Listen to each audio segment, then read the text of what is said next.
University of North Carolina at Chapel Hill political science professor Navin Boppat joining us this morning, an expert on Middle East relations. Navin, always a pleasure to have your insight. Good morning. Good morning. Thank you. There certainly has not been a shortage of topics over the last couple of weeks since Trump has taken office. This one certainly kind of a bombshell over the last couple of days, right? We talked about the ceasefire in the Middle East over the last few weeks, hoping for at least a peaceful pause, right, Navin? What has this announcement done as far as the shockwaves around the world?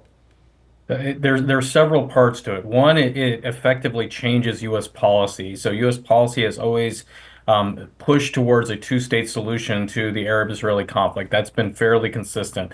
That's also consistent throughout most of the regional partners, where almost every ally or aligned state the U.S. has is pushing for also the two-state solution. So this proposal is to basically remove the Palestinians from Gaza forcibly to some extent. Again, it's the way it's discussed is that it would be voluntary, but based on what we're seeing on the ground, it doesn't look like many of those movements would be voluntary. They would move the Palestinians out to some location, though, again, both Egypt and Jordan are rejecting the proposal, and then subsequently redevelop Gaza in some image. So again, that's a profound change from what U.S. policy has been, and I think deeply concerning for many of the regional partners. I know both allies and adversaries are both kind of scratching their head going, okay, hang on a second. Not saying it can't be done or that it won't be done, but how do we do it? How do we get there? If, big if, boots are on the ground, if American soldiers are in the Gaza area, forcing, encouraging, maybe strong-arming Palestinians to temporarily move, does that change the ceasefire? Does that change any relationship with Hamas and Israel with us coming into this conversation?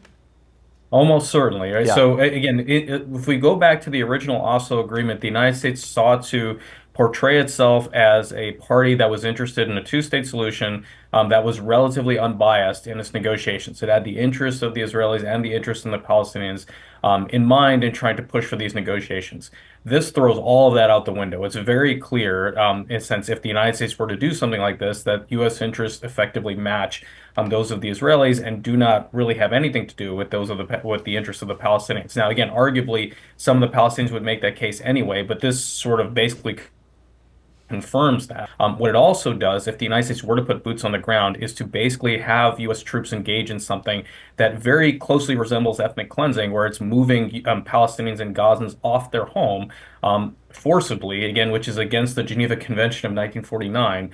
So that creates real, I think, significant issues and would almost certainly be universally condemned both by U.S. adversaries and U.S. allies alike. We know that the president's son-in-law, Jared Kushner, is a successful real estate developer. Both Trump and Kushner have talked about this waterfront property in Gaza. Valuable. I mean, even just maybe it's jokingly all aside here, but just saying, this could be the Riviera of the Middle East.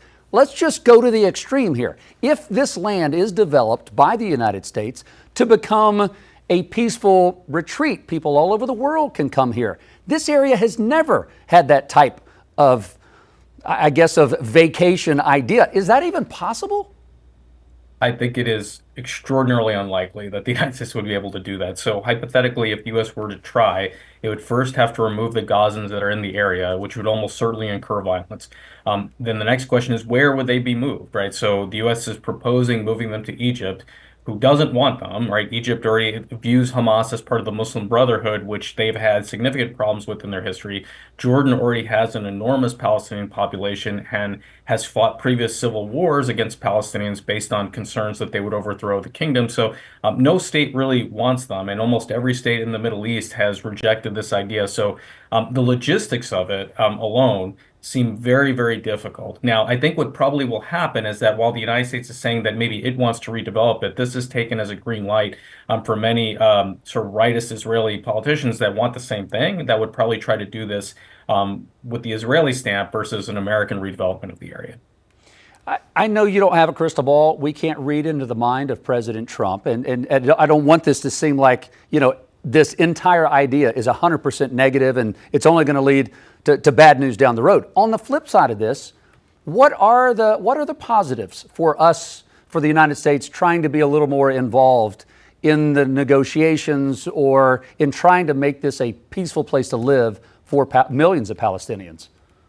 Well, I think certainly there's nothing wrong with trying to make it a peaceful place to live. That has been, again, the goal of U.S. foreign policy since the 90s, where the idea was to try to build a two-state solution. So any effort for the United States to try to push towards peace in the region, that's positive. Now, the next question is, what does that peace look like? And so the peace, I think, has to be balanced in some ways, right? So, and I'm not against trying unconventional solutions, but this one looks pretty fairly biased towards what many in Israel have looked at as an effort to try to reacquire Gaza and redevelop it and to push the Palestinians out. It is almost universally looked at in Gaza, I think, as an effort for another Nakba.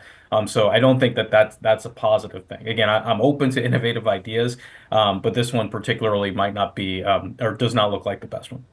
It is still early in this suggestion from the president, and I'm sure there are questions that are lined up, ready to be fired at the president to see where we go from here.